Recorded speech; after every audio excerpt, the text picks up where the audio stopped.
नमस्कार दोस्तों, मैं दिग्विजय सिंह आप सबका बहुत स्वागत करता हूं दिग्विजय इकोनॉमिका में। कैसे हैं आप लोग और कैसे चल रही है आपकी जीत की तैयारी। दोस्तों, आज के वीडियो में मैं बात करने वाला हूं फॉरेन डायरेक्ट इन्वेस्टमेंट के ऊपर, फॉरेन पोर्टफोलियो इन्वेस्टमेंट के ऊपर। बेसिकली फॉरेन इन्वेस्टमेंट के ये जो दोनों पार्ट हैं, एफडीआई और एफपीआई, बहुत ही ज्यादा इंपॉर्टेंट है। मैं देखता हूं कि बहुत ऐसे लोग हैं, एस्पिरेंट हैं, जिनको दोनों के विषय में कंसेप्चुअल क्लियरिटी नहीं है। तो इस वीडियो में इस दोनों के कंसेप्ट को मैं बहुत क्रिस्टल क्लियर करूंगा और पूरे फॉरेन इन्वेस्टमेंट, फॉरेन कैपिटल के ऊपर 4 वीडियो बनाने वाला हूं। तो इसका फर्स्ट पार्ट है, बहुत इंपॉर्टेंट है, तो पूरे वीडियो को बिल्कुल ध्यान से देखिए। और दिग्विजय इकोनॉमिका को अगर आपने सब्सक्राइब नहीं किया तो दिग्विजय इकोनॉमिका को सब्सक्राइब करिए, ताकि इकोनॉमिक रिलेटेड सबसे ऑथेंटिक वीडियो और मटेरियल आपको मिल सके। इकोनॉमिक्स का मतलब दिग्विजय इकोनॉमिका।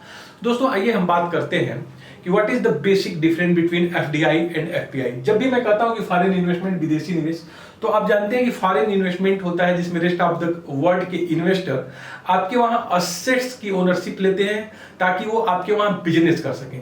बेसिकली फॉरेन जो इन्वेस्टमेंट है वो जब इससे कैपिटल आती है हमारी इकोनॉमी में, तो ये नॉन डेट कैपिटल होता है। नॉन डेट कैपिटल कहने का मतलब ये है कि हम जो है फॉरेन से किसी तरह का डॉलर या फिर foreign assets, foreign currency assets loan नहीं लेते हैं।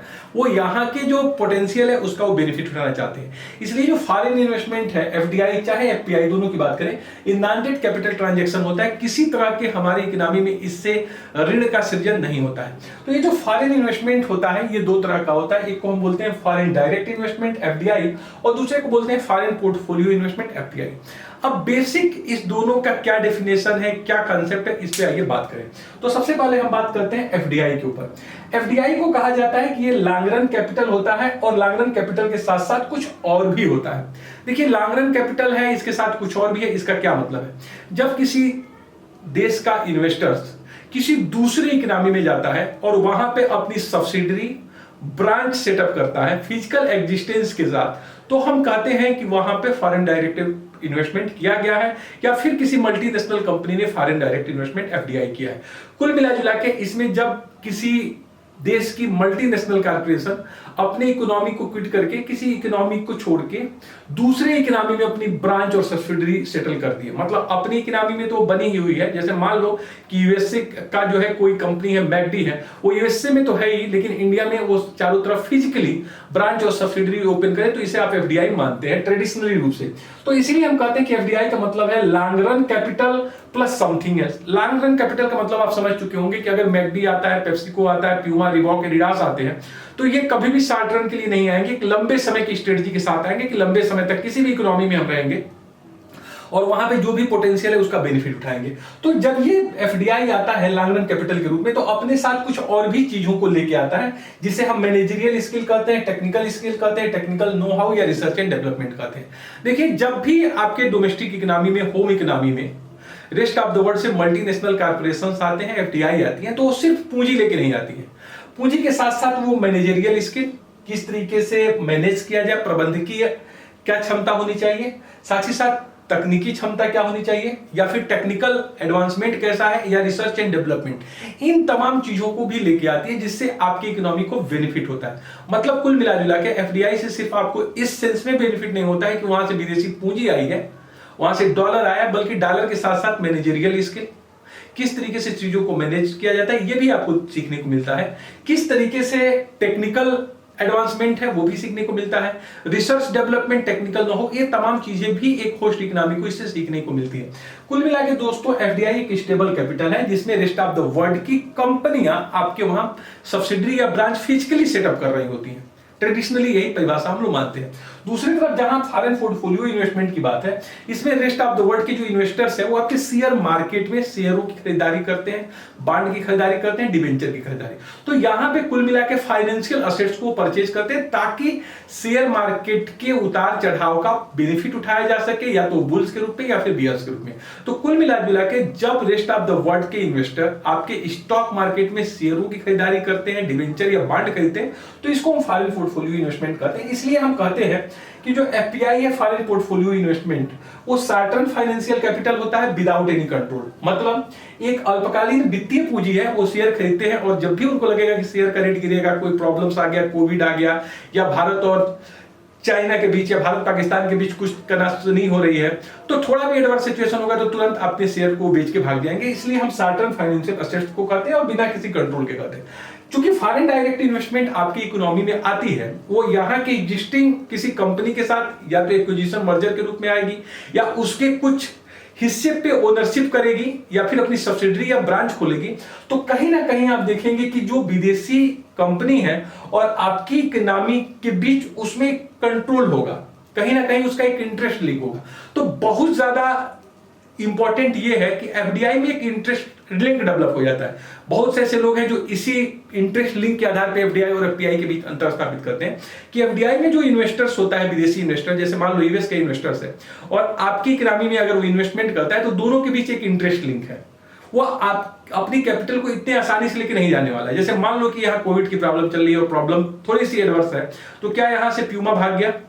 क्या यहां से रिबॉक भाग गया? क्या यहां से पेप्सिको ने अपना धंधा बंद कर दिया? नहीं किया। लेकिन जो फॉरेन पोर्टफोलियो इन्वेस्टर्स है वो तुरंत अपने शेयरों की बिकवाली करेंगे, जिससे आपका शेयर मार्केट तुरंत गिर जाएगा। इसलिए कहते हैं कि कहीं ना कहीं एक इंटरेस्ट लिंक होता है होस्ट इकोनॉमी में और डोमेस्टिक इकोनॉमी में, एक इंटरेस्ट लिंक होता है और कहीं ना कहीं एक कंट्रोल के रूप में होते हैं। ये एक ट्रेडिशनल डिफिनीशन है जिसमें हम कहते हैं कि मल्टीनेशनल अगर दूसरे इकोनॉमी में जाके अपने ब्रांच को, सब्सिडरी को ओपन करें फिजिकली, तो एफडीआई होगा। बाकी अगर शेयर मार्केट में वो पैसा लगाते हैं तो ये होगा हमारा फॉरेन पोर्टफोलियो इन्वेस्टमेंट। लेकिन इसमें जो बेसिक चीजें हैं वो अब हमको समझनी है कि क्या इधर चेंज हुए हैं और डिफिनीशन को लेके क्या इसमें थोड़ा सा लोगों के बीच समस्याएं रही हैं। एफडीआई में जब हम कहते हैं कि लागरन फाइनेंशियल कैपिटल है, तो एफडीआई में कौन कौन सी कैपिटल आती है, पहले हम इसके कंपोनेंट को समझ लें कि एफडीआई में किस तरह की कैपिटल की बात आती है। अब जो है एफडीआई में 3 तरह के बेसिकली कैपिटल को हम मानते हैं, जिसे आप नोट कर सकते हैं। पहला है इक्विटी शेयर, इक्विटी शेयर। दूसरा है री इन्वेस्टमेंट अर्निंग, इसे आप नोट कर सकते हैं। और तीसरा है इंट्रा कंपनी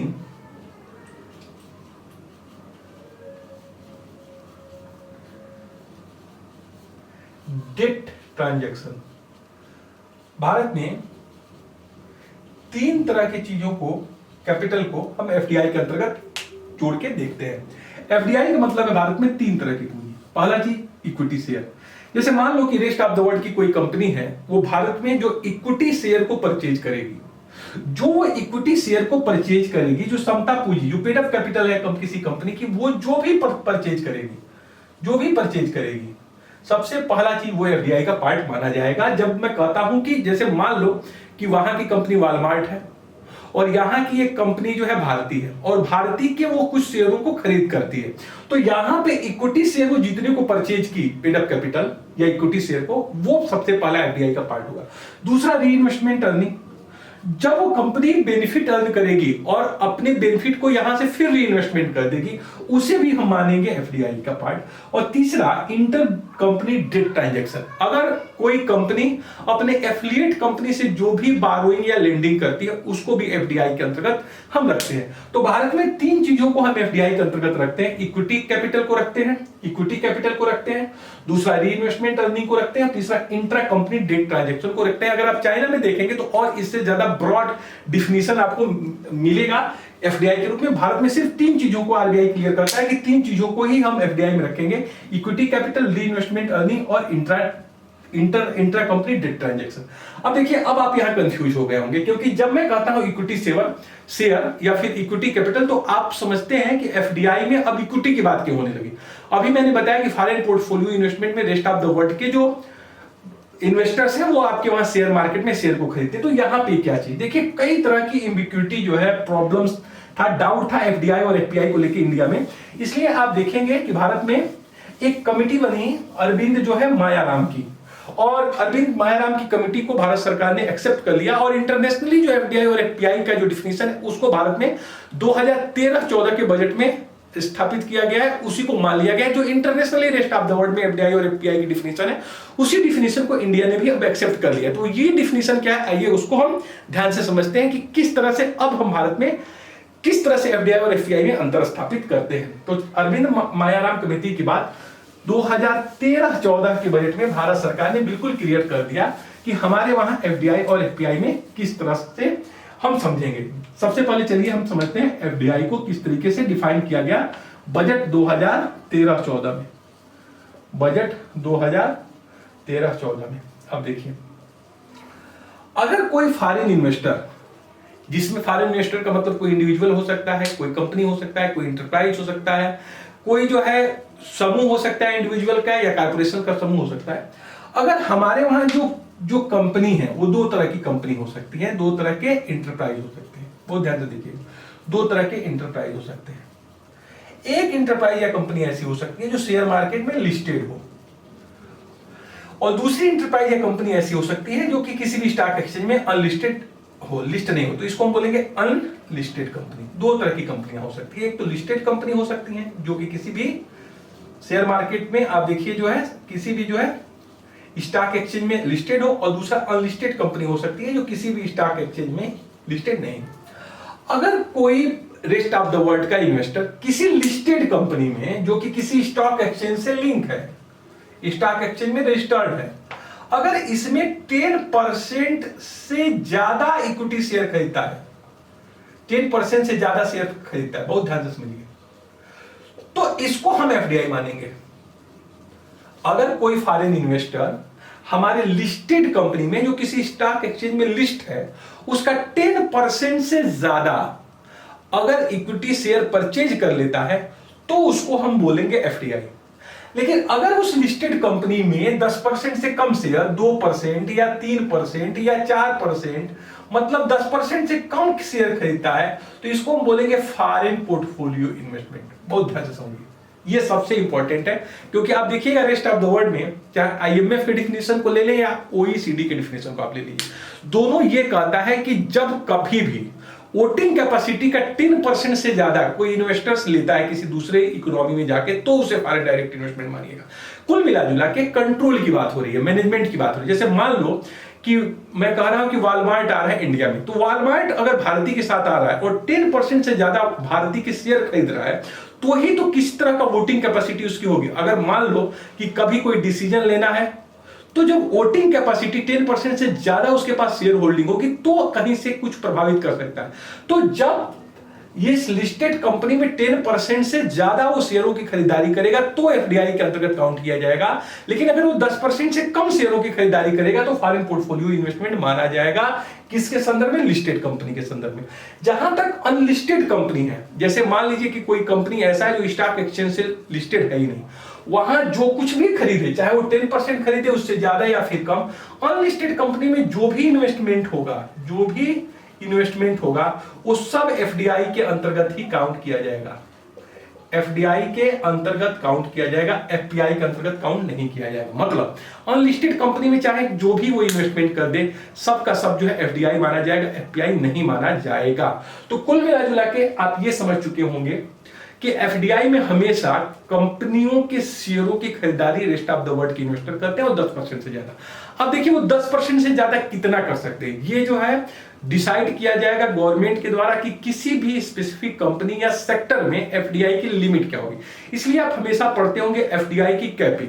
अब गवर्नमेंट बताएगी कि किस सेक्टर में आप कितना जो है आ सकते हो, इसलिए हमेशा एफडीआई में कैपिंग की बात की जाती है। एफपीआई में आप देखोगे उस तरह की कैपिंग की बात नहीं की जाती है जिस तरह की आप एफडीआई में करते हो। मान लीजिए कि अगर कोई इन्वेस्टर है,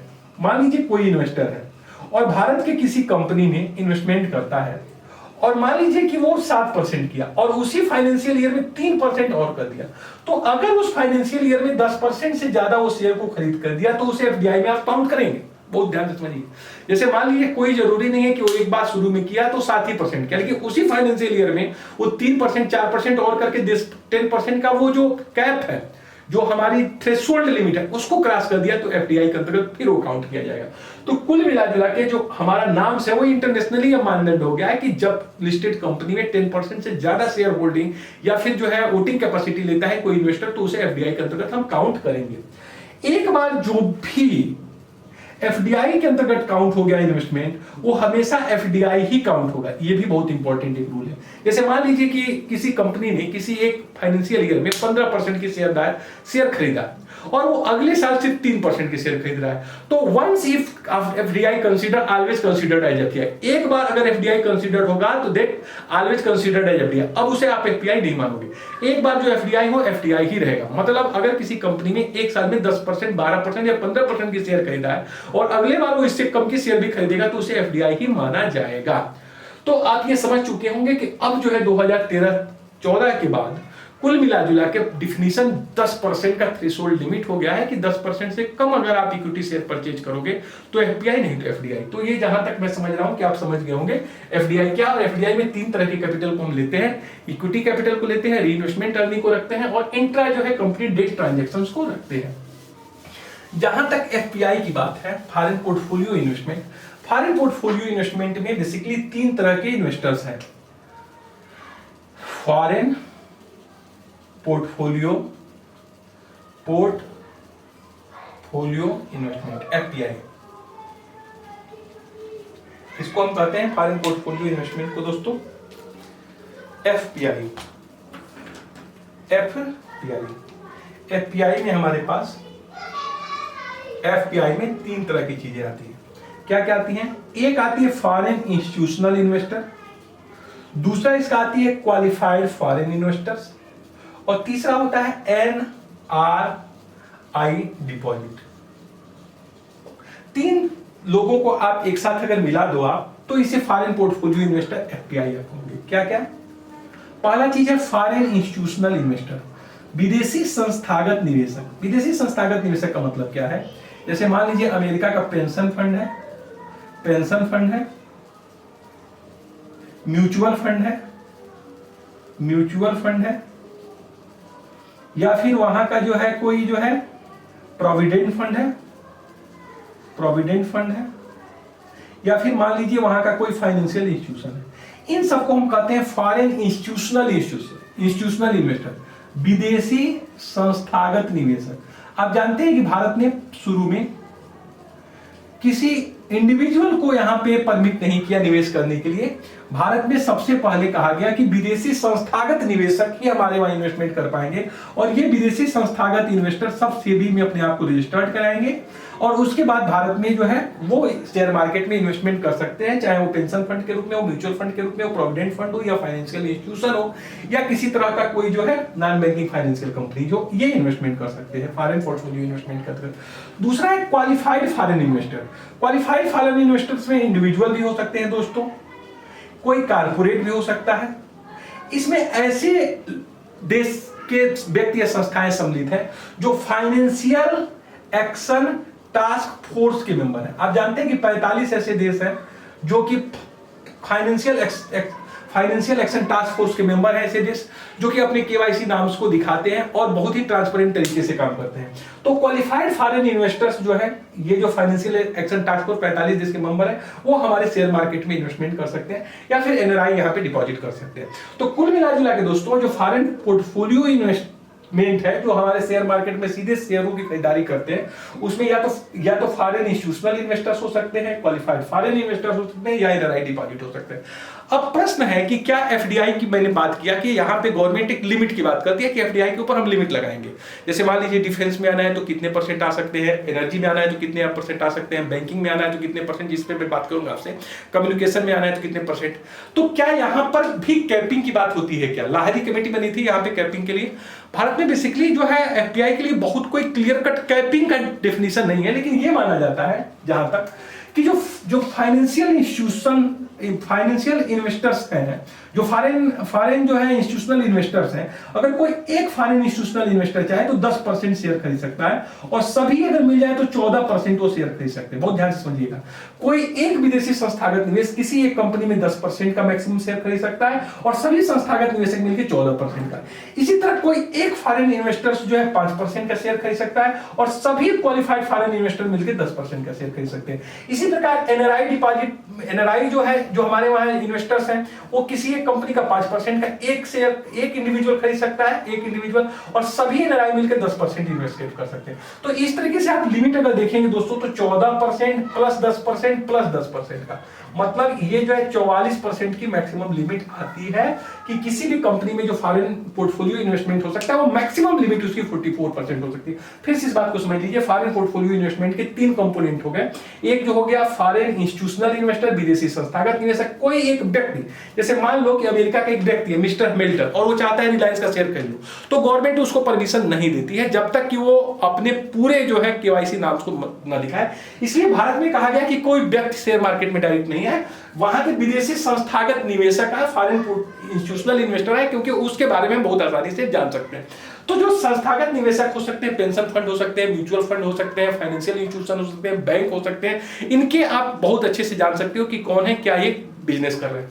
तो अगर कोई एक फाइनेंशियल इंस्टीट्यूशन चाहे तो मैक्सिमम 10% का शेयर होल्डिंग किसी एक कंपनी में ले सकता है और सभी लोग मिलकर 14%। इसी तरह देखो जो क्वालिफाइड फॉरेन इन्वेस्टर्स है, चाहे वो सिंगल पर्सन भी हो सकता है या फिर कारपोरेट भी हो सकता है, लेकिन वो ऐसे देश का होना चाहिए जो फाइनेंशियल एसेट टास्क फोर्स का मेंबर है। वो एक कोई क्वालिफाइड फॉरेन इन्वेस्टर मैक्सिमम 5% और सभी मिलकर 10% उस एक कंपनी में इन्वेस्टमेंट कर सकता है। इसी तरह जो एनआरआई है इन्वेस्टमेंट वो 5% मैक्सिमम 10%, इसको सब अकाउंट के नाम से भी आप जानते हो, 5% और 10%, तो कुल मिला के यहाँ पे जो लिमिट हो गई हमारी मैक्सिमम लिमिट वो 44% की हो जा रही।